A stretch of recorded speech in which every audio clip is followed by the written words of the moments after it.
Alright guys, welcome back to Ralph's house. We're still at it, working on a river. I'm not real happy with the shape of my mountain yet. It's not what I like. I'm going to take some of this ultramarine blue and put here. Grab some sap green and mix into it. And then some of this yellow ochre and mix that into it. And what I'm going to do, I'm going to change it. I'm going to get some more of that yellow ochre. I don't want that to be real. There you go. Tone that color down just a little bit. Let's see what we got here. That mountain it comes to a crown like this up here at the top. Let's do that. But it comes a little more angle on it. Probably out about like that. Then it gets into the part that kind of just stands up there like this. Kind of makes a little knoll out here. Let's get that. That shape is kind of going over where it's going around the mountain there. And that's probably a little bit more what it needed. Carry that off in here. Maybe some of this. This is why I'm talking about painting. That's why we call it painting. We ain't afraid to put the paint on there. If it's not what we want, we'll go back and do something different. We can always add more paint, more colors, light or dark, get what we want. A little bit of shadow back in here. Back of Sand Mountain there, a little bit up here on the brow of this mountain, a little bit of that color, carried a little bit of these other mountains. So we have it. Some ridges back here behind these trees. So we're going to cut some of them in there. This is how you do it. Just put paint into paint, more paint into more paint. And we can add more paint into more paint and get the colors that we want to be. That's a little bit dark in there, but we'll clean that up. Scrub some of that off. We'll add some lighter trees back in the top of that. I think I got the shape more the way I want that mountain to drop off there. A little bit right in here, some of that right there.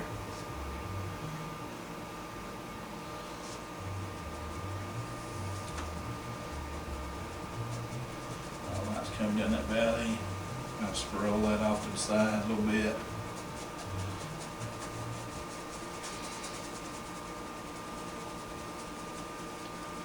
Lookout Mountain's a very famous mountain. Got all sorts of neat things up there, but this was where the last battle of the Revolutionary War was fought 2 weeks after the war was over. Pretty interesting thing. Of course, back then they didn't have email. They didn't know the war was over. And it wasn't really a battle, it was more of a skirmish, but it was the last battle of the Revolutionary War. Presidents have stood up here on the brow. Ulysses S. Grant stood up here during the war.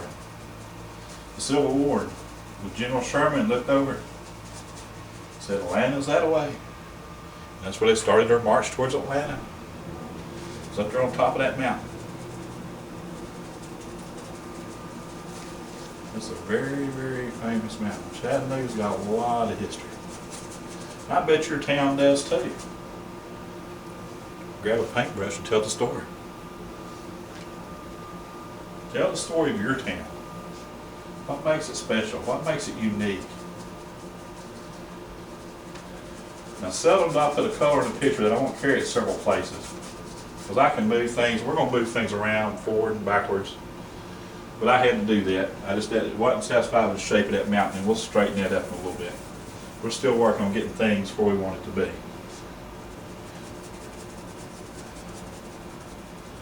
That mountain shape come up there. And we got to reflect it into the water. Let's step back out of the way just there. Got that light boat reflecting into the water. Got to have some darks right there. Can't have that light captain house without them darks being around it.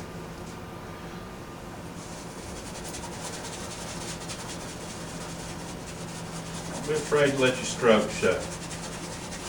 Let them show. Now, that's what painting's all about.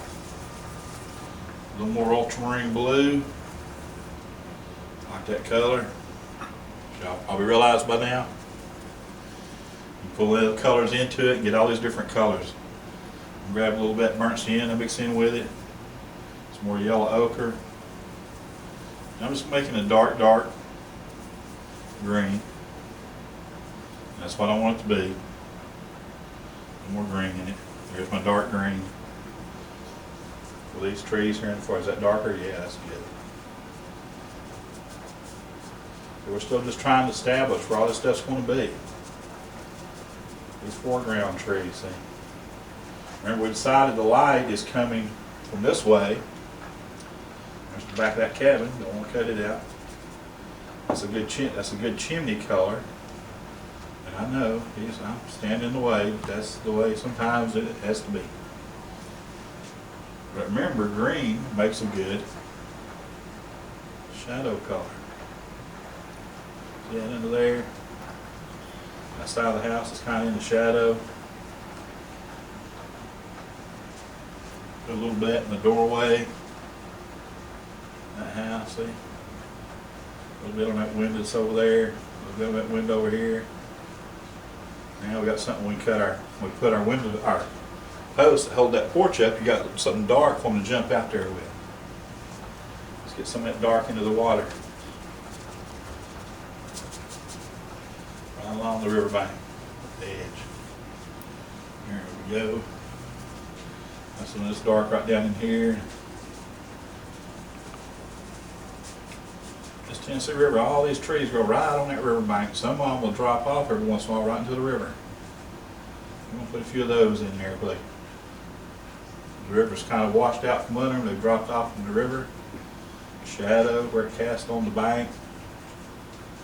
Cut the tree, cut the water back down. Set them in the river.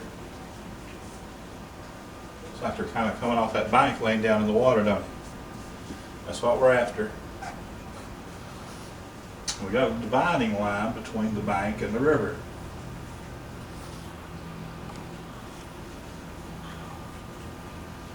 So we're trying to just cut that in with real light strokes.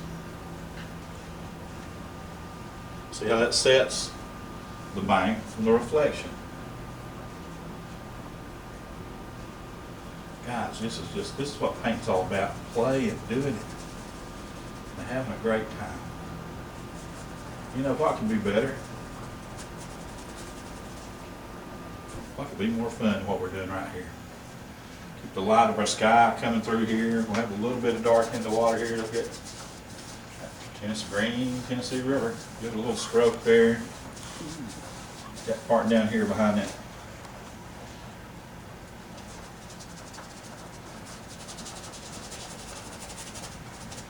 As you can tell, I'm hard on my brushes. But you know what?